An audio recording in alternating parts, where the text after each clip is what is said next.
Hey, this is Coach David Halal. This is Leadership Part 2. John C. Maxwell once said, a leader is one who knows the way, goes the way, and shows the way. John C. Maxwell.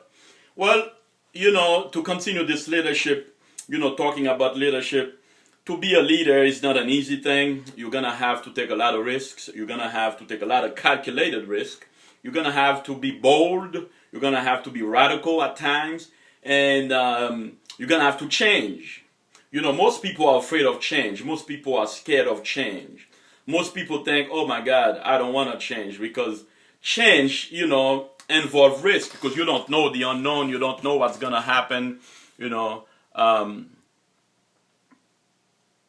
It's really hard. But one thing that I'd like to mention in this part too is that you have to understand, if you are in any environment, whether your job, your church, the organizations, or the group of people that you hang out with, and you feel battered, you feel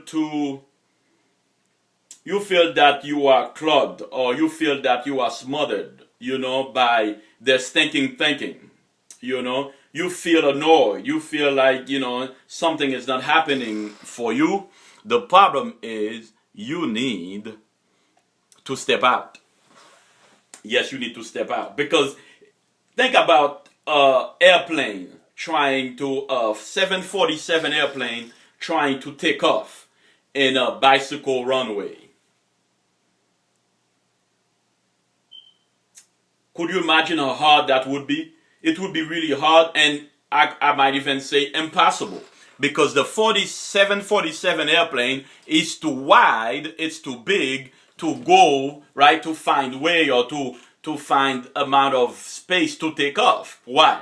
Because it's too big, it's too huge, it's too awesome, for the little runway. So then it's the same thing for a lot of people. A lot of us, we are maybe in a job, maybe we are married to somebody, or maybe we are in a world, or thinking we feel like we are not happy, because there is so much more to conquer, there is so much more to gain. Alexander the Great of Macedonia, he was a young man, and by the time he reached the age of 30, he had already conquered the whole continent of Asia. And after he conquered all these things, he sat down and wept, because he was so sad, because there was no more land to conquer. There was nothing else for him to gain. There was no other, a victory for him, to acquire. So he started crying, he started weeping. Why? Because he was one of those people who was destined, who was destined to be great, who was destined to be awesome, who was destined to conquer, because it is in a human being to conquer. It is in a human being to dominate. It is in a human being to lead, to want more. That's why, if you talk to a multimillionaire, I remember reading a book, and they ask, Mr.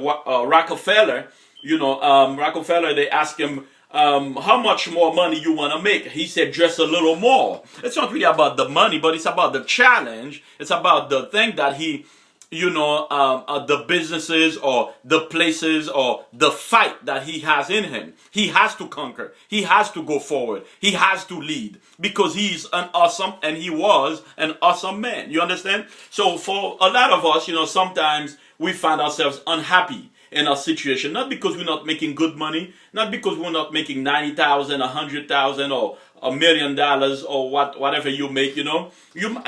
Some people are satisfied making what I make. But I'm not satisfied. I'm not satisfied at all. It's not only because it's not for the money, but I'm just not satisfied of where I am.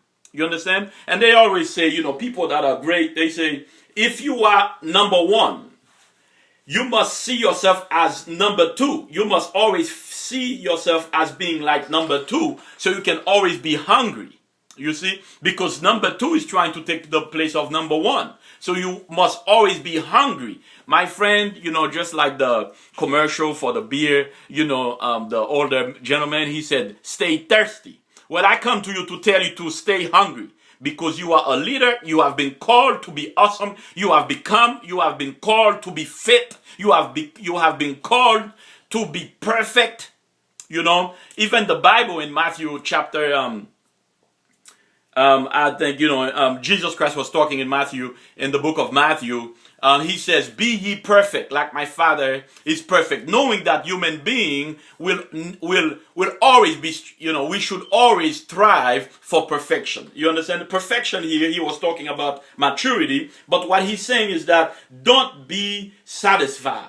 Be hungry. Go for more. Go for more. Go for more holiness. Go for more perfection. Go for more strength. Holiness is just mean whole. Whole. H-W-H-O-L-E.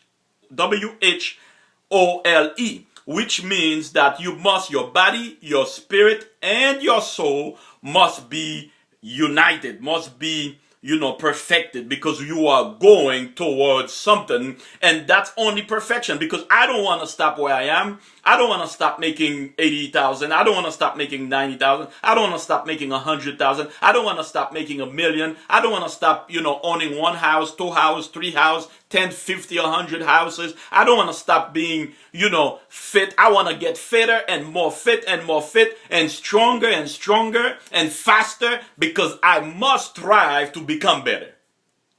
If you're one of those people that want to become better, that want to become successful, that wants to become great, let's go together. Would you like to go together with me? Well, let's go. Subscribe on my YouTube channel, and then follow me on Twitter, follow me on Facebook, follow me on YouTube. Go on my website, successandrelationships.com. I'll see you later. This is Coach David Halal, fearlessly and passionately pursuing his call and his destiny, teaching you from A to Z how to be successful. I'll see you later. Bye-bye. Don't forget to subscribe.